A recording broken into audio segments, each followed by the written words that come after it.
네, 오늘은 8장 말씀입니다.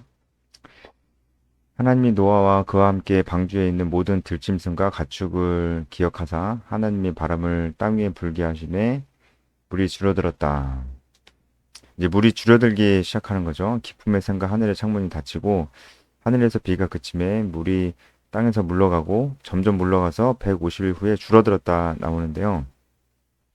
물이 물러가서 줄어들었습니다. 하나님이 바람을 불게 하셔서 줄어든 것도 있지만 물이 물러가서 줄어든 것도 있습니다. 모든 것이 하나님께서 이제 이 홍수 심판을 마치면서 하시는 일이지만 이 물이 물러가면서 줄어든 것은 또한 하나님께서 주관하신 자연 현상이기도 합니다.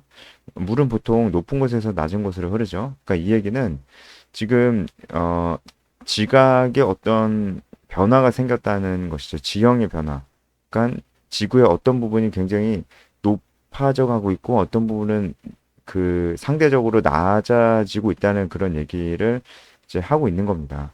그래서 보통 이제 우리가 이 성경을 기반으로 창조 때부터 이 홍수 때 그리고 지금까지의 어떤 지형 변화를 성경을 기반으로 생각했을 때 창조과학적으로 생각했을 때 이 부분은 음, 어, 이제 그 땅이 지구가 어떤 이런 판 구조로 돼 있잖아요. 움직이면서 조금씩 움직이면서 어 이제 어떤 부분들은 이제 만나면서 이제 솟아나고 어떤 부분은 낮아지고 하는 그런 일들이 일어나고 있음을 좀 보여 주고 있습니다.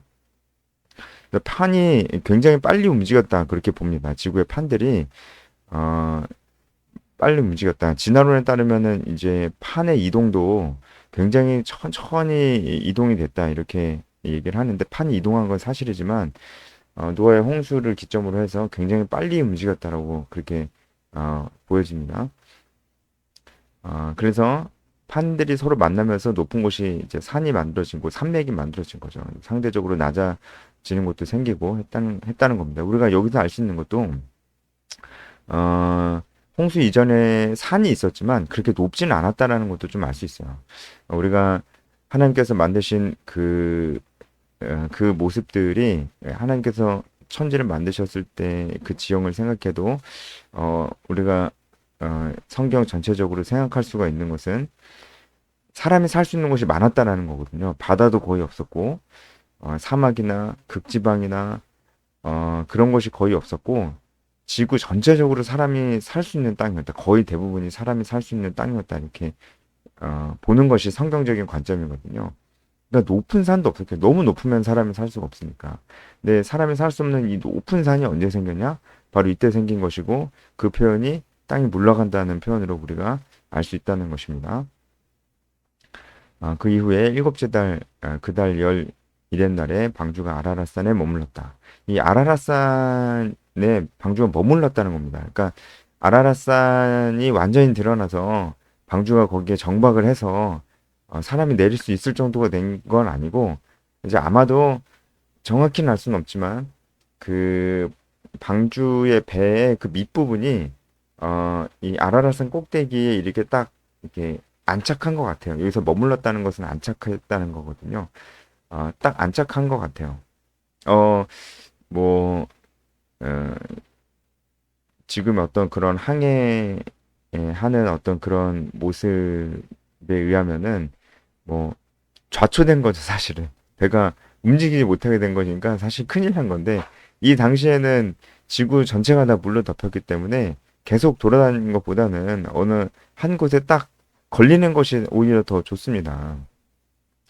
아라나산 꼭대기에 방주가 딱 안착하게 돼서 이제 방주는 더 이상 움직이지는 않았을 거라 그렇게 생각합니다. 하지만 아직도 지구 전체에 물이 가득 차 있는 그런 상태였죠. 그래서 노아와 그 가족들은 여전히 물이 줄어들기를 기다리고 있는 상태였습니다. 그리고 물이 점점 줄어들고 있죠. 물이 점점 줄어들어 열째 달 곧 그 달 초 하룻날에 산들의 봉우리가 보였고 이때부터 노아가 방주에서 창문을 열고 새들을 이제 보내는데 까마귀를 보내고 그다음 비둘기를 보냅니다.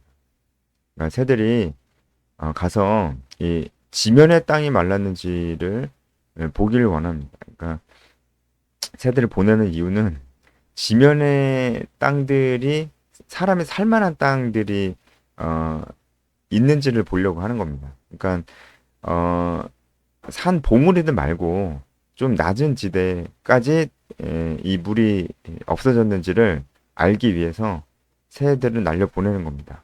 까마귀는 어, 나가서 오지 않았어요. 땅이 마르기까지 날아 왕래하였더라. 이거는 가서 오지 않았다는 겁니다. 그 다음에 비둘기를 날려 보냅니다.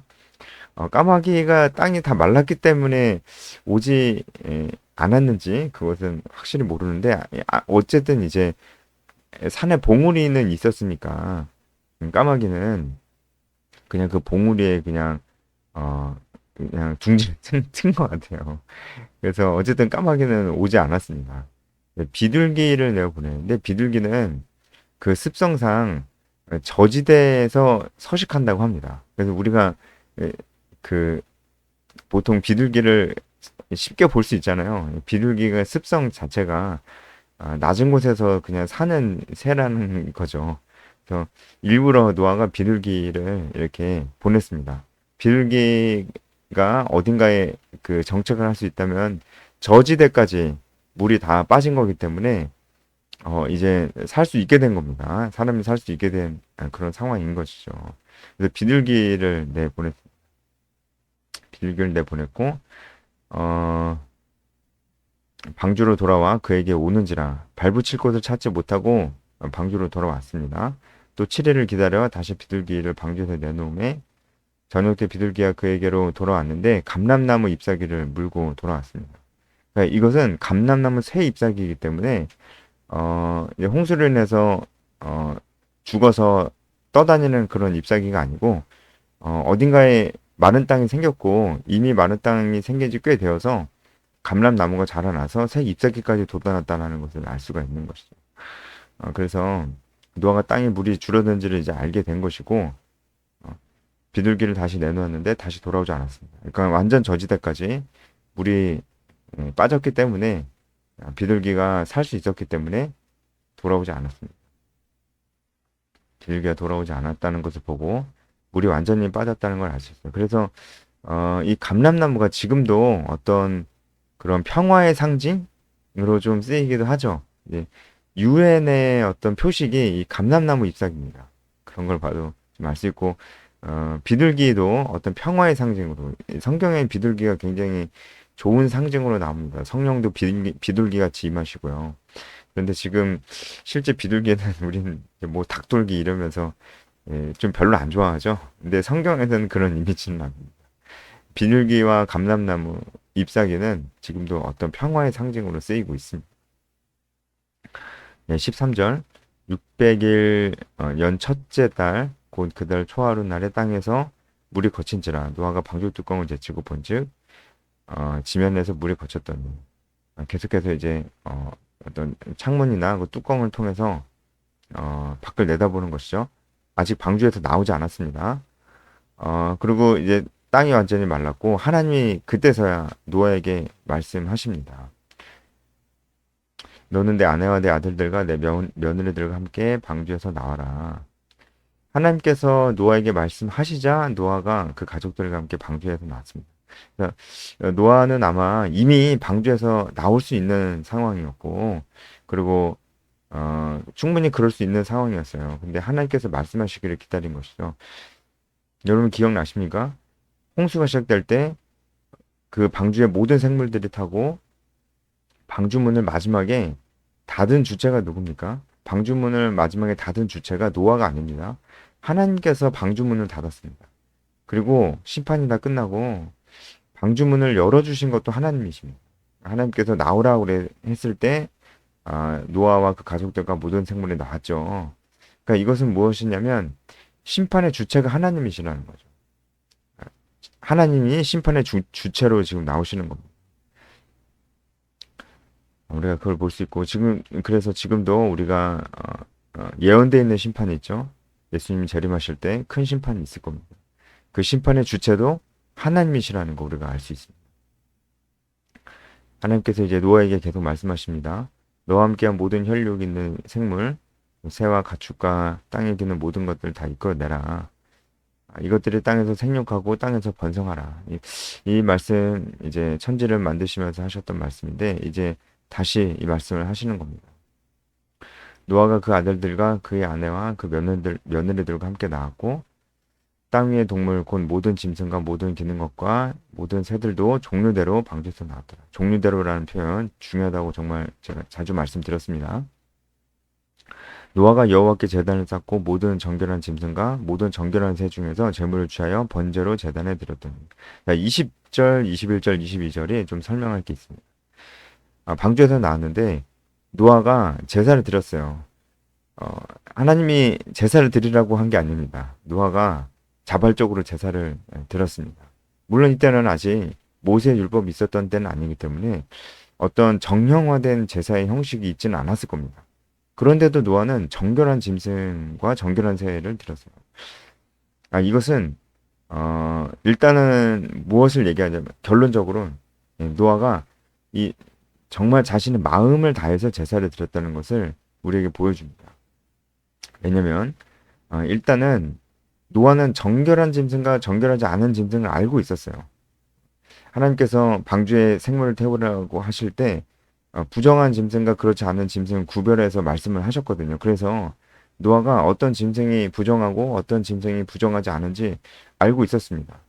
사실 이 기준은 지금은 사실은 필요한 기준이 아니었어요. 어떤 짐승이 부정하냐 아니냐는 지금은 중요하지 않았어요. 이게 언제 중요해지냐면 나중에 모세의 율법으로 인해서 그 제사의 형식이 생겼을 때는 이것이 굉장히 중요해집니다. 그래서 그때 제가 설명드릴 때도 이것이 후에 있을 제사를 어떤 예고하는 예표적인 것이다라고 이렇게 말씀을 드렸죠. 어쨌든 노아는 부정한 짐승과 부정하지 않은 짐승을 알고 있었어요. 하지만 꼭 부정하지 않은 짐승으로 제사를 드릴 필요는 없었습니다. 그것은 아직 율법 전이기 때문에 의무적이진 않았어요. 그런데 노아는 자기가 알고 있는 한 정결한 짐승을 드린 겁니다. 그렇게 안 해도 되는데 그렇게 한 겁니다. 그러니까 제사도 자발적으로 했고 어떤 짐승을 드리느냐도 자발적으로 자기가 판단하기에 하나님께 드릴 수 있는 최선의 것을 노아가 드렸다는 것이죠. 그러니까 우리가 여기서 알 수 있는 것이 무엇입니까? 하나님을 향한 노아의 마음이 정말 이 제사와 같았다는 거예요. 하나님을 향해서 진심이었고 하나님 앞에 감사한 마음 그리고 어떤 마음이겠어요? 하나님 뜻대로 살겠습니다. 라는 그런 마음이겠죠. 왜냐하면 이 심판이 얼마나 끔찍한지를 지금 다 받고 겪었잖아요. 이 방주의 문이 열리고 딱 나왔을 때 노아가 눈물을 흘렸을 수도 있을 것 같다는 생각은 좀 들더라고요. 왜냐하면 홍수 이전의 세계는 정말 아름다웠을 거예요. 그런데 이 방주문을 열고 나오니까 뭐가 있었겠어요? 뭐 완전히 황폐해졌었겠죠. 그러니까 노아가 하나님 심판의 끔찍함을 아마 봤을 겁니다. 그래서 눈물도 나고 그랬을 겁니다. 그러니까 이 제사의 의미는 아마 노아가 두 가지 마음으로 제사를 드리지 않았을까. 하나님께 진심으로 드리는데 첫 번째는 감사함으로 모든 것이 다 멸해졌는데 노아와 그의 가족들은 살았잖아요. 감사함으로 제사를 드리지 않았을까. 그리고 또 한 가지는 다시는 이런 심판이 있어서는 안 되잖아요. 하나님 뜻대로 살겠습니다. 라는 의미로 제사를 드렸을 겁니다. 그래서 번제를 드렸습니다. 이 번제는 어떤 뜻이 있냐면 희생과 헌신의 뜻이 있습니다. 하나님 앞에 헌신적으로 살겠습니다라는 그런 믿음과 각오가 있는 것이죠. 그런 마음으로 노아가 제사를 드렸습니다. 그렇기 때문에 21절에 하나님께서 그 제사를 받으셨습니다. 그 향기를 받으셨다는 거죠. 그러니까 어떤 제사의 형식과 행위를 받으신 것이 아니고 결국은 노아의 마음과 그 믿음을 받으셨다는 걸 알 수 있습니다. 그래서 하나님은 언제나 이렇게 우리의 마음과 중심을 보십니다. 그리고 지금 그 노아가 제단을 쌓은 것도 여호와께 제단을 쌓았다고 20절에 나와 있고 21절에 하나님께서 여호와께서 그 향기를 받으셨다 이렇게 나오죠. 제가 이전에도 말씀드렸지만 여호와라는 표현과 그냥 하나님 엘로힘이라는 표현이 좀 다릅니다. 다 하나님을 가리키는 것이지만 엘로힘은 전지전능하신 위대하신 심판주 하나님을 좀 나타낸다면 여호와 하나님은 언약의 하나님을 나타냅니다. 그래서 하나님께서 지금 약속대로 노아와 그 가족들을 완전히 살리셨다는 그 약속이 성취가 됐잖아요. 그리고 또한 여기서 여호와가 나타나는 것은 하나님께서 지금 여기서 하나의 약속을 또 하시기 때문입니다. 이게 노아 언약입니다. 하나님께서 노아의 마음과 믿음을 보시고 약속을 하시는데 다시는 땅에 저주를 하지 않겠다. 땅이 있을 동안에는 저주를 하지 않겠다는 이런 약속을 하십니다. 노아의 제사를 통해서 하나님께서 그 향기를 받으셨다 이렇게 나오는데 여기서 향기라는 뜻은 말 그대로 이제 그 향이라는 뜻도 있지만 안식이라는 뜻도 있습니다. 말 그대로 하나님께서 이제 노아의 제사를 기점으로 이제 홍수 심판이 완전히 끝났는데 홍수 심판이 끝남으로 인해서 하나님께서 안식을 얻으셨다는 거예요. 그러니까 이걸 우리가 잘 생각해 볼 필요가 있는데 이 땅에 악한 것들이 다 멸함을 받았을 때 하나님께서 안식을 이걸 누리실 수 있습니다. 그러니까 하나님은 지금 이 순간에도 절대로 안식을 하실 수가 없습니다. 왜냐면 이 땅에 지금 우리가 살고 있는 이 땅에 죄가 관영하잖아요. 그러니까 하나님은 절대 졸지도 주무시지도 그러실 수가 없고 하나님은 여전히 지금도 일하십니다. 하나님 마음은 안식할 수가 없습니다. 왜냐하면 이 땅에 죄가 관영하기 때문이죠. 죄인들이 있기 때문이죠. 죄가 있기 때문이죠. 하지만 하나님이 완전히 안식을 얻으실 때가 올 겁니다. 그때는 바로 예수님 재림하시고 이 땅의 모든 죄들이 죄와 사망과 모든 것이 다 없어졌을 때 심판을 받았을 때 하나님 완전히 안식에 들어가시는 겁니다. 그때가 영원한 안식입니다. 그때가 영원한 안식. 그러니까 지금 21절에서 이 향기라는 단어가 안식이라는 뜻을 포함하고 있다는 것은 이제 앞으로 올 영원한 안식을 우리에게 좀 보여주는 것도 되죠. 하나님은 지금도 여전히 안식하지 못하고 계시다라는 것을 우리가 좀 볼 때 하나님이 지금 우리를 보시면서 얼마나 오래 참으시는지를 우리가 좀 묵상해 볼 수도 있습니다. 하나님께서 이제 노아와 언약을 맺으십니다. 언약을 맺으시면서 땅을 저주하지 않겠다. 사람으로 말미암아 땅을 저주하지 않겠다.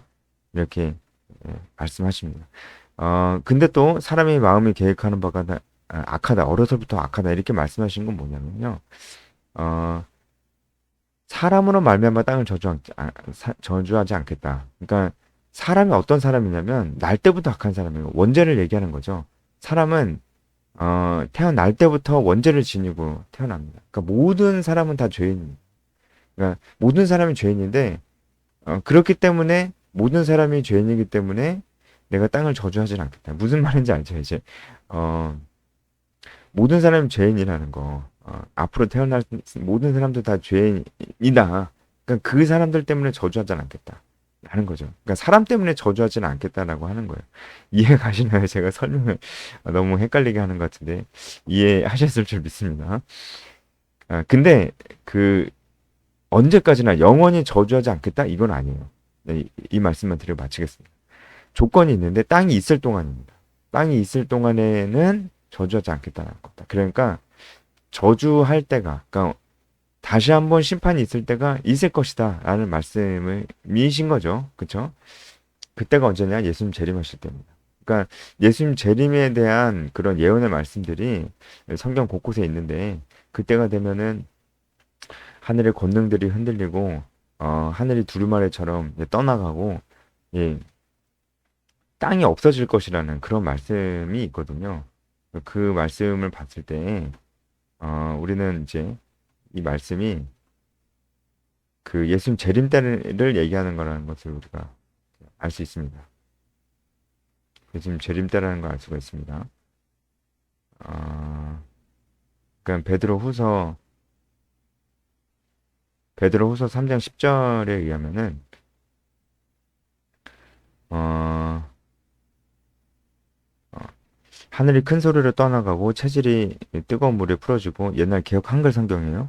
땅과 그 중에 있는 모든 일들이 드러나는 그런 땅이 없어지는 말 그대로 그런 일들이 이제 있을 거라 이런 말씀이시잖아요. 그래서 그때까지는 저주하지 않겠다는 거죠. 그리고 그때까지는 이제 이 땅이 시몬과 거둔과 추위와 더위와 이 모든 것들로 이제 유지가 될 것이다. 라는 말씀을 하시는 거기도 하고, 이제 홍수 이후에는 추위와 더위가 있을 것이고, 여름과 겨울과 겨울이 있을 거라는 거예요. 아마도 홍수 전에는 극심한 추위와 극심한 더위는 없었을 겁니다. 근데 이제는 있을 거라는 거죠. 그러니까 여름과 겨울도 생겨나는 것이죠. 그런 말씀을 하시는 거예요. 그래서 우리가 이 노아의 홍수를 묵상할 때 꼭 반드시 묵상해야 되는 것은 앞으로 우리에게 다가올 예수님의 재림과 최후의 심판입니다. 그때가 얼마나 무섭겠어요. 우리가 그때를 생각하면서 그때는 반드시 옵니다. 언젠지 모르지만 그때를 생각하면서 지금을 어떻게 살아야 될지를 묵상해야 될 것입니다. 그리고 결국은 방주 안에 있는 모든 자들이 살았듯이 예수 그리스도 보혈의 피 안에 있는 모든 자들이 살 것이다라는 것. 지금 우리가 그 시대에 살고 있다는 건 우리가 묵상할 필요가 있는 것입니다.